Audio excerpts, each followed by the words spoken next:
Welcome to the Get Emergent podcast. The Get Emergent podcast guides leaders to creatively strengthen relationships and improve performance of their leadership and those that they lead. We really like to provide concepts and ideas that you can turn into pragmatic experiments to help you develop your higher potential in your work and your leadership. And we hope that you'll find some better practices to apply directly in your work. I'm Bill Berthel. And I'm Ralph Simone. Ralph, I love it. Beginning of the year, end of year, we all have energy around what we're going to do differently, how we're going to change things, how we're going to be more effective in our lives and our work. I know you've got a story to share here, man. Well, I was so excited, and as part of this excitement was triggered by one of my daily readings from the Daily Creative. Oh, yeah. Where it's the last couple of days of the year, and it's the year in review and then the year in preview. And I'm sharing these with a group of people. And, one question, for example, was what are your 5 top lessons from this year? And what were some of the things you were most excited about? And then it moves into the preview.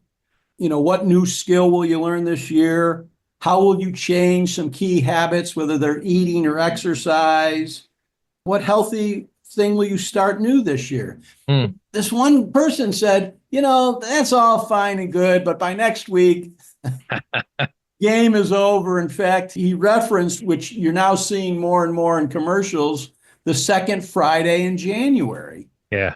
He said, I didn't even get to the second Friday in January. And all of these aspirational things that you are asking questions about, I've already given up on, or I've already quit. And I was fascinated by, why is that? Because he seemed to be interested in making a change. He seemed to be thinking deeply about the questions, yet he felt like a similar pattern was going to play out in 2025 that's played out in the past. And I thought we ought to talk a little bit about the science behind Quitter's Day. Yeah. I don't think any of us like to be associated with the word quit, do we? There's this stigma, and sometimes it's really good to know when to let go or when to quit or when to maybe stop applying energy to something. But that's not what we're talking about here today. We're talking about something we have good intentions on following through, a wanted change, a desired new habit to improve something in our lives, but yet we still can't get past, 80% of us can't get past that second Friday in January. And the person I'm thinking about who shared this with me would admit that these things are important for him to change. So it wasn't like I was suggesting he do it. These were things that he intellectually thought, man, this would be better if I made these changes this year. And still really frustrated that, 2 weeks in and he already feels like he's behind the 8 ball. Yeah. So one of the hacks I've used personally is to not make New Year's resolutions, but to make them around Thanksgiving. That way I don't fall into that category of the 2nd January. I'm done well before the year starts. Right? That's one way to be proactive. But interesting workaround. Yeah, it's a workaround, right? So we're very well intended and we want good things done. Oftentimes, this, Ralph, you coach this, that we're not connecting something feelings based, emotionally based. We're staying in that kind of transactional space of I'm going to lose 10 pounds by bathing suit season, so I look and feel better, right? We're not attaching enough of the emotional look and feel better, really embodying that. So by the second Friday in January, I want to go back to some of my old habits, right? So the connection of the emotion and the feeling isn't strong enough, isn't meaningful enough yet. And what's getting in the way, possibly? Yeah, so you go a little deeper. There's this dynamic that happens for us. It's called cognitive dissonance. Okay. Cognitive dissonance is sometimes we hold very strong core beliefs. This is in how we think first, believe second, and then behave third. So we're thinking about whatever the goal is, lose some weight or get my diet in order. Maybe it's something more work related. Maybe I'm going to be much more proactive in my quarterly execution of this type of work that I've been procrastinating around. Whatever that is, right? We first have to think it. That first creative act is thinking it, right? It's identifying it. The second is what do I believe in that? What core beliefs are so strong that I'm holding that when I'm presented with evidence that either works against it, like, oh, I can't do it. Here we are 2 weeks into it, and I'm not doing it very well yet. I'm not seeing results like I'd hoped to yet. This new evidence cannot be accepted. Like I am so committed to my core belief, negative or positive. Don't even judge it yet. It doesn't matter if whether that belief is I can or can't do that thing. It's because it has been that way for so long. The cognitive dissonance is that space between, even with new evidence, I'm making some progress or not, I still feel the pull of that old habit. Because it's so important to protect that core belief, we do a little self-sabotage. We quit. We don't lean into it as much as we could. So this gets into the conscious and the subconscious. Very much. We may or may not be conscious of it. Yes. And so if we're not, so if it's in the subconscious, let's just play in this space for a little bit. Out of our need to either fit in or to protect something about ourselves or to control something, we are unknowingly sabotaging the change that we've identified that we want to make consciously. Is that? Yeah, because it is just that. It is part of the subconscious or reactive tendency we have to protect that core belief of the way it either has been, the way it was, even though we want it differently. It almost sounds insane, doesn't it? It almost sounds like we're not logical, because it's not logical, Ralph.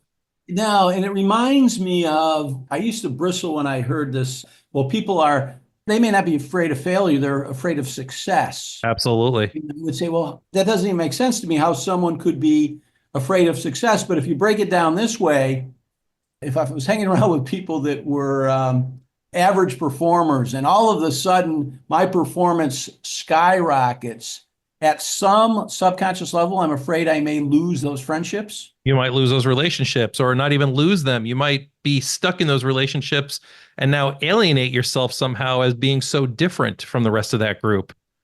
It might be worse to stay in that relationship and be the high performing that guy. Got it. So so this is, I think, the essence of a lot of the work that we encourage leaders to do, is to get feedback, to kind of explore more deeply into those things that may be preventing them from moving in the direction that they say they want to move in. Absolutely. And even say and know they really want to move into that space, right? We can really mean it. Sometimes I think we talk about, you set the intention and you can manifest that outcome. And that skips a lot of steps. It really does. It skips the steps of getting in touch with what I may have as a core belief that's getting in the way of me attaining that new habit or that higher level of performance. It might be asking me to look a little bit more in my shadow side, the subconscious, what I don't know, right? What's not there. I might need help with that because they're blind spots. I might need to work with other people that might have a view of something that's in my way. Or I might be able to look at what are my most often reactive tendencies. And what I mean by that is when I really got to buckle down, when I really need to, put the nose to the grindstone, or, however you want to look at that, what do I rely on most often, right? So it's working harder, putting in more hours, maybe sacrificing self-care. There's an answer in there, perhaps. The flip side of that might be something like, if I'm sacrificing self-care, maybe what I really need to do is energize. Maybe what I really need to do is lean into the opposite of that and relax and take a break, slow down. I like the example you used. I wonder if we can dig into it a little deeper. Oftentimes, I'll hear people I coach, one of their strong belief systems is around a strong work ethic. Yeah. Work harder. Work harder. And so then maybe the cognitive dissonance that exists when you're looking at slowing down to go faster, or less is more, or being more focused, while intellectually that makes sense to them, what sabotages them is that belief that anything worthwhile, you must work hard for. It must take a lot of energy. It must take a lot of juice. That's a beautiful description of the cognitive dissonance we have in that core belief we're holding. We may not even want to admit it sometimes as clearly as you just did. We might not want to verbalize it and say it, but that we're protecting that belief by then sabotaging the results we're really after. This is fascinating. So from a coach's perspective, and part of the work that we do as coaches is we hold the space, we ask the questions to kind of shine the light on not only the thinking, but the beliefs that are either enhancing someone's performance or are limiting it. And I'm wondering how we might help people look at those things that may be part of their blind spots. Yeah, absolutely. So I think short of hiring a coach, which we'll definitely support you in, we can ask ourselves, we can do some self-coaching in that space. We can ask ourselves, how do we know something to be true? And ask ourselves that more than once. Validate that with 3 to 5 examples of how we know something is true. How do I know I need to really buckle down and work harder? Where'd that come from? Who shared that messaging or that coding with me? Where does it work? How do I know that to be true? By the time I have to validate that 5 times, I might really start to question it and say, ooh. I love where you're going because it reminds me of Byron Katie and some of the work she did. It was called The Work.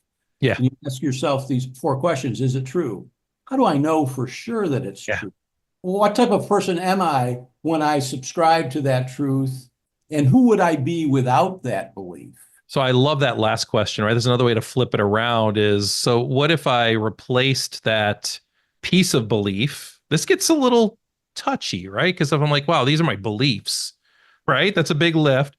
But I'm not asking you to change your whole belief system. That's very different. But what if I asked you just to change your belief on your work ethic, and instead of as a badge of pride, what if I asked you to look at it as, well, how would I do it a little differently towards the goal you set before January 1st, right? So towards that goal, how might you get more done by working less hard and sharing the work with others or getting a team, right?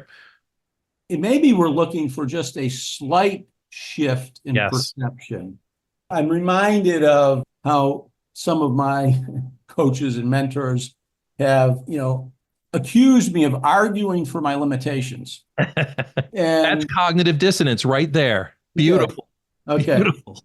Yeah. Forcefully saying, I believe, right? I believe in being consistent and I'm consistently failing. Right? You're protecting that core belief. Beautiful example. Yeah. And so really creating a safe space for people to explore their belief systems and explore it out of curiosity as opposed to judgment. I think in many of the debriefs we do of assessments and some of the discovery that we do, we're trying to understand life-shaping experiences that are really the foundation for people's belief system. I love that you went to the place of curiosity and perhaps as an antidote to the judgment. I think there's a very fertile creative tension right there with curiosity and judgment because we need both. There's a both and between those. And that drives me to the creative tension of love and fear.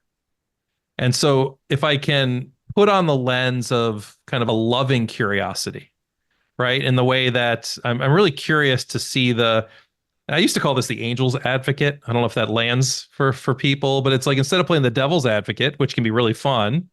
So what if I was able to change my habits and my behaviors, change this one piece of my belief that really let me achieve that goal I'm after, whether it's, losing weight, whether it's doing my work differently, whatever it is.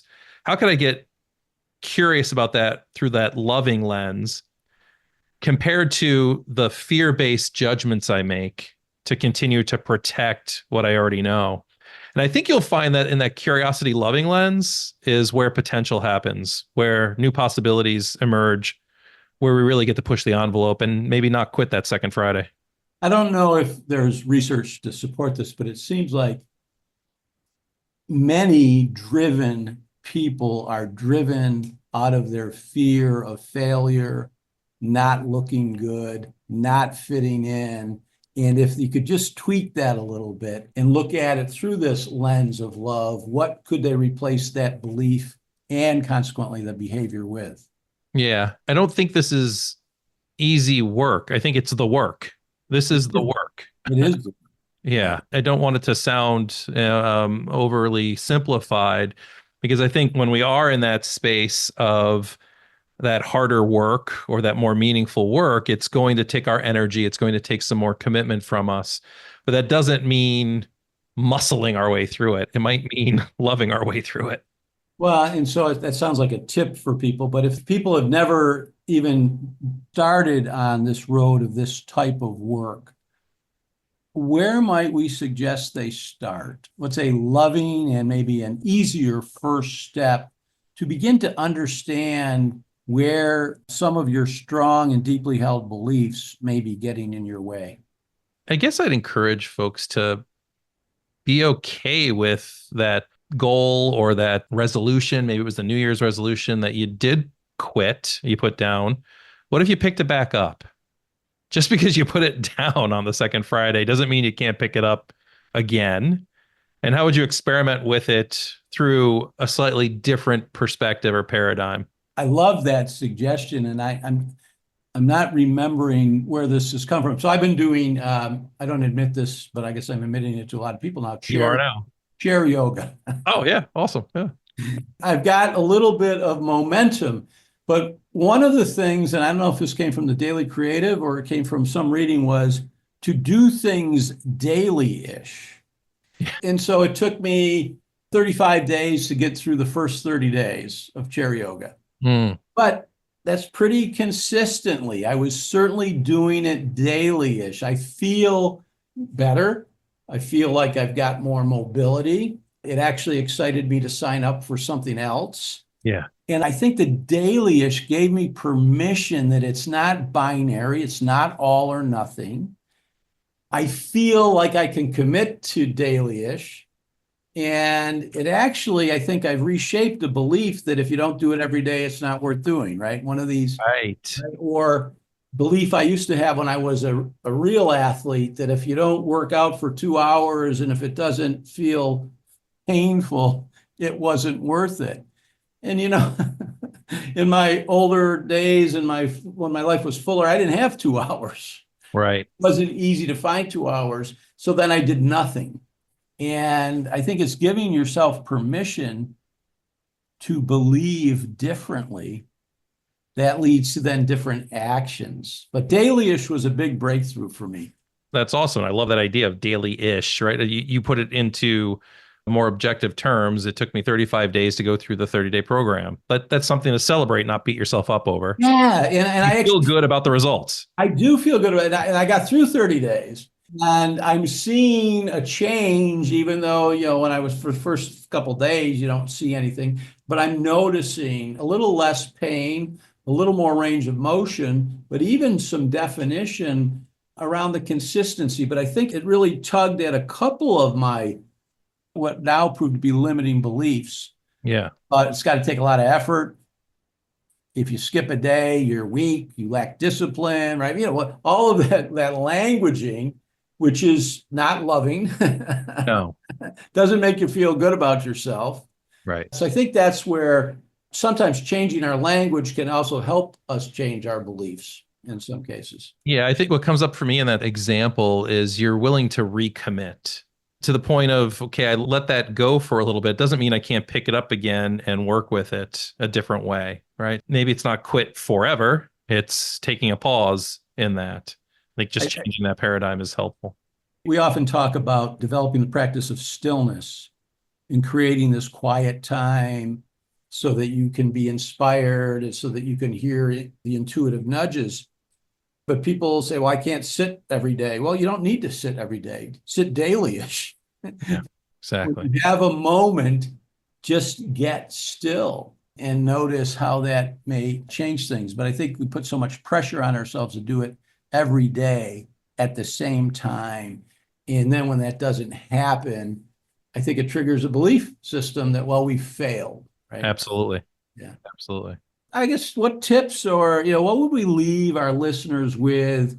And maybe it's listeners that have some initial momentum through the first 2 Fridays of January. Yeah. And maybe also to some people that are feeling a little discouraged, that their well-intentioned resolutions have fallen by the wayside. What guidance might we give them?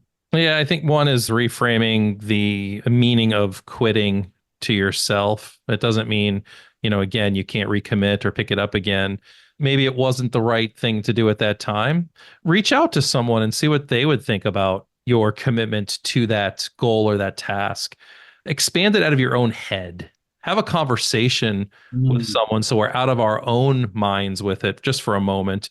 And someone trusted, someone, a colleague, a friend, a trusted advisor who might give you a perspective or a slightly different angle on the thing you're doing to give you a new way of approaching it.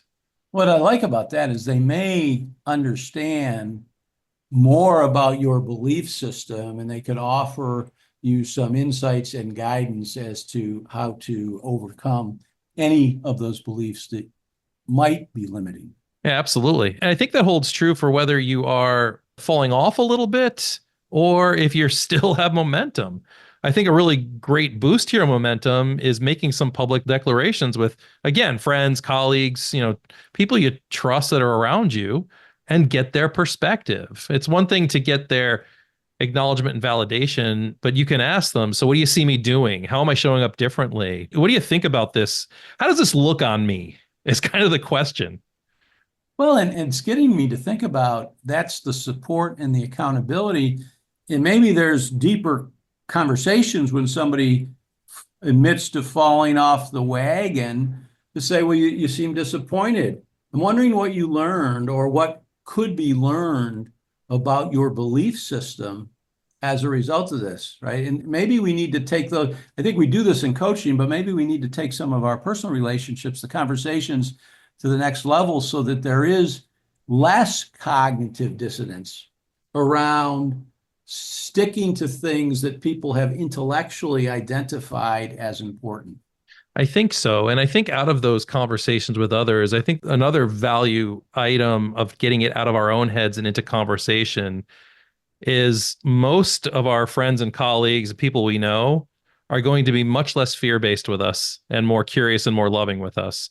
And so they're going to lead that conversation for you from a place of likely more support and possibility. So it sounds like if you engage others in the conversation, you got a better chance of getting this stuff above the line into consciousness as opposed to below the line in subconscious sabotage. Absolutely. Absolutely. You'll be in that conscious space. You'll be much more creative and see things from that curious space. Interesting. Really, really enjoyed exploring this concept around what's now been marketed as Quitter's Day. Yes. Well, Ralph, thank you. Thanks, Bill. Hey, folks, and thanks for listening. We hope you enjoyed this episode and that you're looking forward to more. You can always listen to a new podcast 2 times every month here at Get Emergent or wherever you listen to your podcasts.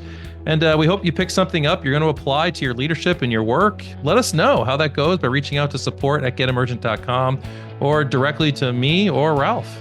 Thanks for listening.